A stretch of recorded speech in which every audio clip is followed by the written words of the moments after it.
من الناس لفاسقون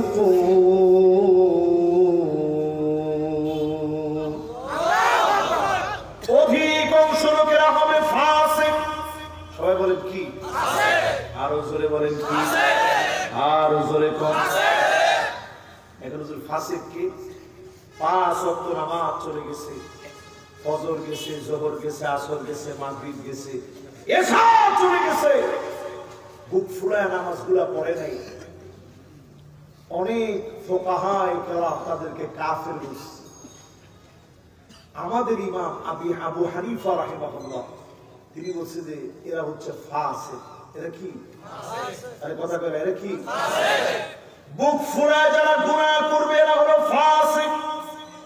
এই গুনাহ করতে করতে যদি গুনাহের উপরে টিকে থাকে, নামাজকে যদি অস্বীকার করে ফেলে, লোকটা হবে কাফের। এর আগ পর্যন্ত থাকবে ফাসিক। 5 ওয়াক্ত নামাজ যারা ছেড়ে দিবেন, 5 ওয়াক্ত নামাজ যারা পড়লেন না, সবগুলো ইসলামের পরিভাষা, ইসলামের চোখে নিঃসন্দেহে লোকগুলা হলো ফাসিক। জোরে কোন কি? আরো জোরে, আরো জোরে। অন্যায় ভাবে আপনি একজনের গায়ে হাত তুললেন, আপনি জালেম এবং ফাসিক। কারণ প্রকাশ্যে অন্যায় ভাবে হাত তুলেছে, একটু অনুশোচনা আসে না, আপনি জালেম এবং ফাসিক। জোরে বলেন কি? এরকম ফাসিক কি সমাজের ভিতরে একজন দুইজন? আরে কথা বলে, একজন দুইজন? এই জন্য আল্লাহ বুঝায় দিলেন, শুধরে যাও মুসলমান। এরপরে আল্লাহ রাব্বুল আলামিন বলেন, আফা হুকমাল জাহিলিয়াতি ইয়াবগুন।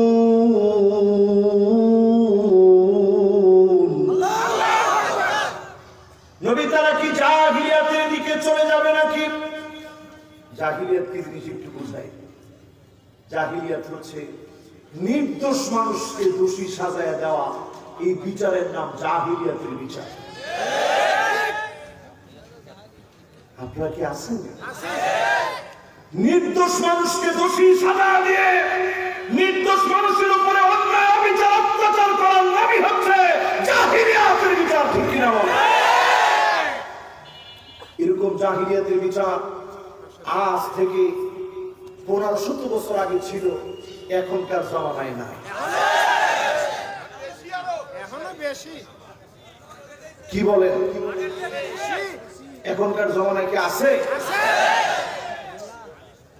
এরপরে আল্লাহ রাব্বুল আলামিন বলেন, ওয়া মান আহসানু মিনাল্লাহি হুকমা। নবী আল্লাহর হুকুমের চাইতে উত্তম আর কোনো হুকুম হতে পারে না। কোরআনের বিধানের চাইতে মানব রচিত বিধান উত্তম হতে পারে না। মানব রচিত কোন বিধান কোরআনের সমতুল্য দূরে থাক, তার কাছে হতে পারে না। ঠিক কিনা বলে? এবার আমার হাতে দেখেন, এটা কি? আল্লাহ বলেন,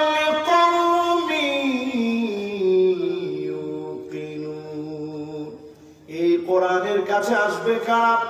এই কোরআনের বিধান বুঝবে কারা? এই কোরআনের জন্য লড়বে কারা?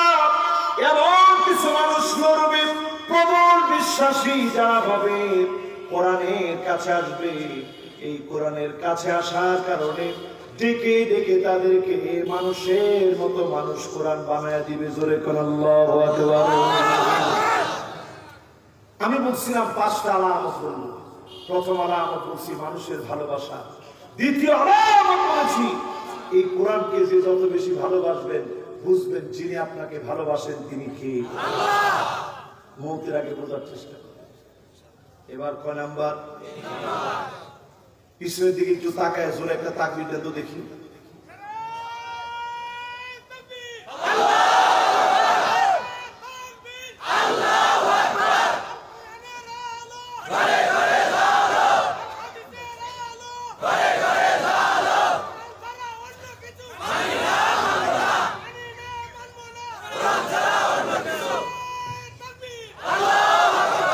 মাশাআল্লাহ, খুব সুন্দর তাকবীর হচ্ছে। এবার আমি বলি তৃতীয় নাম্বার আলামত। কত নাম্বার? প্রথম নাম্বার আলামত কি? দ্বিতীয় নাম্বার আলামত কি? মাশাআল্লাহ। এইখানে যদি আমি একটু প্রশ্ন করি, এই কোরআন পড়তে পারেন এমন কে কে আছেন একটু হাত তুলে দেখি। মাশাআল্লাহ, কি আসলে সব ভালো মানুষ ওয়াজ শুনতেছেন। এবার হাত গোলা নামা। এবার কে কে কোরআন পড়তে পারেন না একটু হাত তুলে, লজ্জা কিছু নেই, আমরা শিখবো ইনশাআল্লাহ। হাত তুলেন। কে কে কোরআন পড়তে পারেন না টান টান করে হাত তুলেন। আল্লাহ যেন সবাই কোরআন শিখার তৌফিক দান করেন। এবার হাত তুলেন।